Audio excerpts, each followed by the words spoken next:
at this exercise 3.98 from Newbold. So it says that Staff Income Management Consulting Company is serving the personnel of Acme Limited.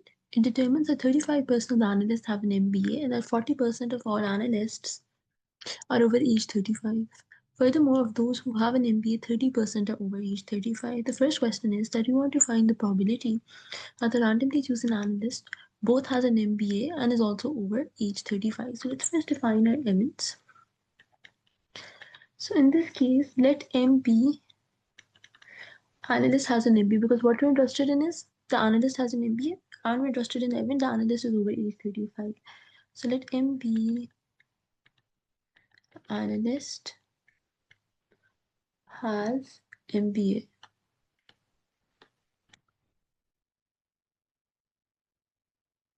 O is analyst is over age 35.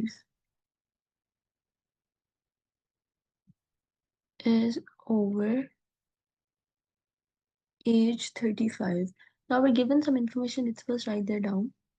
We're given the probability the analyst has an MBA is 35, it's this value. So we're given that the probability that the analyst has an MBA is 0.35.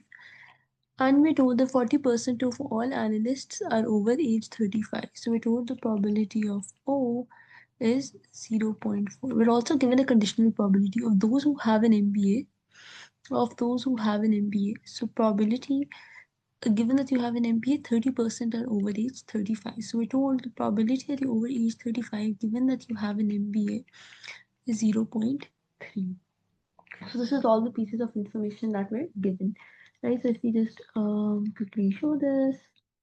So this 0.35 were given over here.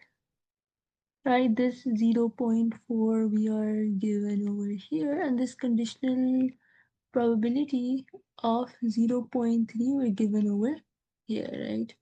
So this is all the pieces of information that we are given. So the first part asks us to find the probability. So part A is find the probability that the randomly chosen analyst both has an MBA and is over age 35, right? And is over age 35. And remember this comma means and or intersection, right? So here we'll apply the multiplicative rule of probability. We're given this conditional probability O given n. So we can write this as probability of m into probability of O given m by the multiplicative rule of probability. So we're applying the multiplicative rule of probability using the conditional probability O given m given to us multiplicative rule. Recall that this probability A and B can be written as probability of A into probability of B given A, right? Or you can write it as probability of A and B is equal to the probability of B into the probability of A given B, depending upon what information you're given. In this case, we were given probability of O given M, so we can write it as probability of M into probability of O given M, right? So applying the multiplicative rule of probability here, probability of M is 0.35. O given M is 0.3. And this turns out to be 0.105. So we're done part A. So part A turns out to be 0.135. Now let's do part B. The answer for part A was, let's just write down the answer here for part A, 0.105. Okay, now let's do part B.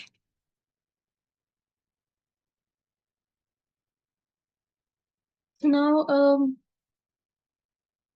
part B asks us that what is the probability that the randomly chosen analyst who is over age 35 has an MBA? So we're given that the analyst, so we're given an observation here.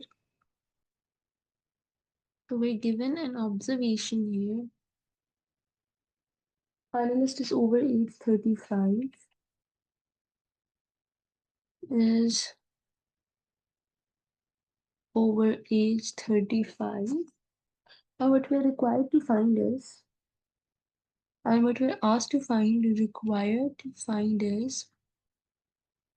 what what is the probability that a randomly chosen analyst who is over age 35 has an MBA, who is over age 35 has an MBA. So we're required to find the probability of M given the observation that he's over age 35. This is what we're asked to find. But like this is but they've asked us to find randomly choose an analyst who is over age 35 has an MBA. So this is what we're required to find over here. So this is what we're required to find. So let's apply the definition of conditional probability. Probability of M given O. Probability M given O is probability of M and O divided by probability of O. So we've applied the definition of conditional probability over here. So this is the definition of conditional probability, according to which probability of A given B is probability of A and B divided by probability of B. And probability of M and O is what we found in part A as 0.105. So this is essentially from part A. So we found this in part A. So from part A, we found probability of M and O is this, divided by probability of O, which is already given to us as 0.4, right? This is given to us, and this turns out to be 0.2625. So I found this also. So let's do part C. Sorry, let's do part C.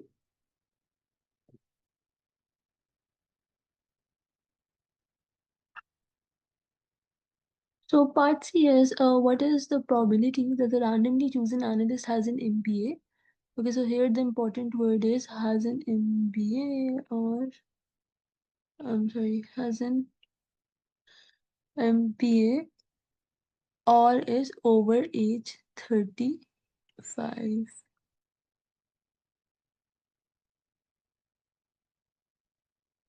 So right, we want to find the probability that the randomly chosen analyst has an MBA or is over age 35. So the keyword here is or, right? You know what does or mean? So let's just first highlight this as well. So this is the keyword here, or, right? So recall that or means union. So we essentially need to find the probability of M union O, right? This is what we're interested in finding, right? And here we apply the inclusion exclusion principle or the addition rule of probability. We say this is probability of M plus probability of O minus probability of M and O. Right, so this is the inclusion exclusion principle because OR means union and you can find the probability of union of events using the inclusion exclusion principle. Using the inclusion exclusion principle or addition rule of probability. Remember, whenever you're finding probability of A and B, or you have to find probability of A union B. For probability of A and B, you'll apply the multiplicative rule. For probability of A union B, you'll apply the inclusion exclusion principle.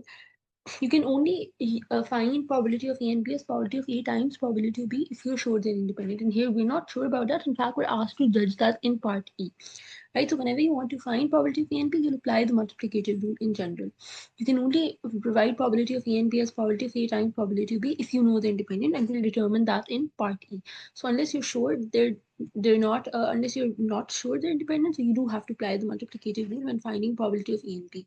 Similarly, if you want to find probability of A union B, you can only write it as probability of A plus probability of B if you're sure they're mutually exclusive. Here we don't know that. We actually have to determine that in part F.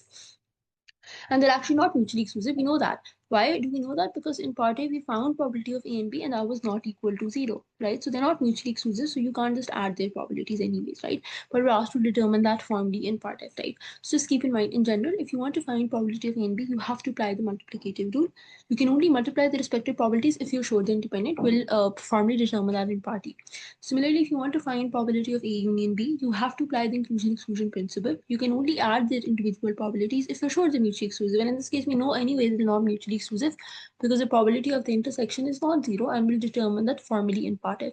So for probability of A and B, always use the multiplicative rule in general.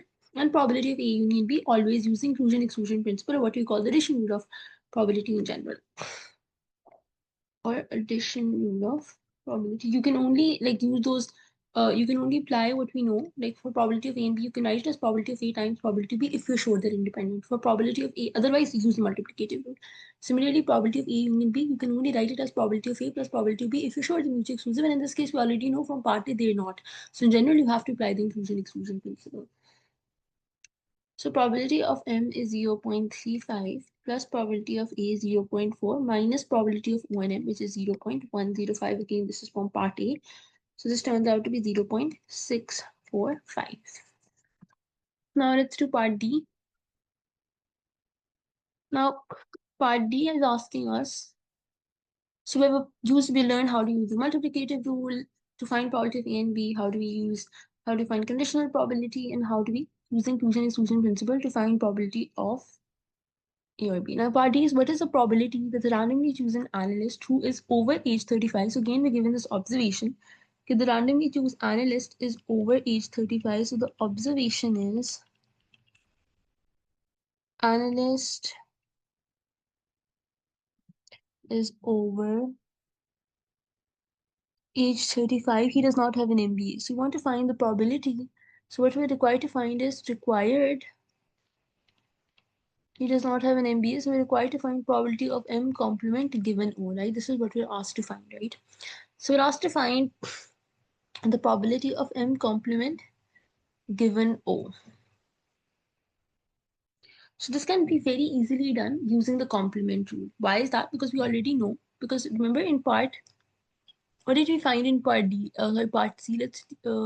No. So in part B, what did we find? If you recall, who's over 35 has an MBA, right? Probability of M given O. So this can be very easily found using the complement rule. So using complement rule, I can write this as 1 minus probability of M given O, right? But the given O, given that he's over age 35, he can either have an MBA or he won't have an MBA, right? So we can apply the complement rule here.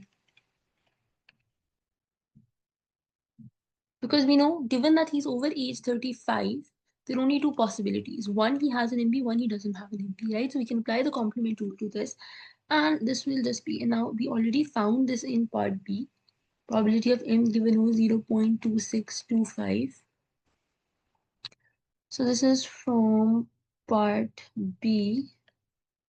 And this just turns out to be 0.7375. Right? So here something to note is very important. A note here is, okay, just keep in mind, okay, probability of E given B plus probability of A complement given B is 1, because obviously if the sum of all outcomes is 1 in the sample space, it's also equal to 1 in the reduced sample space. But the probability of A plus probability of A complement is 1. So it's also still going to be 1 even if you condition it on B. So sum of all outcomes in a sample space is 1, and it's also going to be 1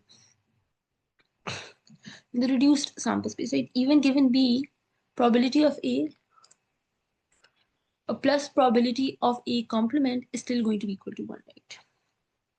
But probability of A given B plus probability of A given B complement is not equal to 1, right? Because these are two different sample spaces. Here we're looking at conditioning on B, here we're looking at conditioning on B complement, that's not true. So A and A complement sum up to 1 even if you're looking at a reduced sample space where you're conditioning on B. But this is not true because these are two completely different sample spaces. Here you're conditioning on B, here you're conditioning on B complement, right? So here we can apply the complement rule because we had this case where given that he's over the age 35, there are only two possibilities. He could have an MBA, he could not have an MBA, so we can apply the complement rule. In this case, conditioned on another, given conditioning on another event.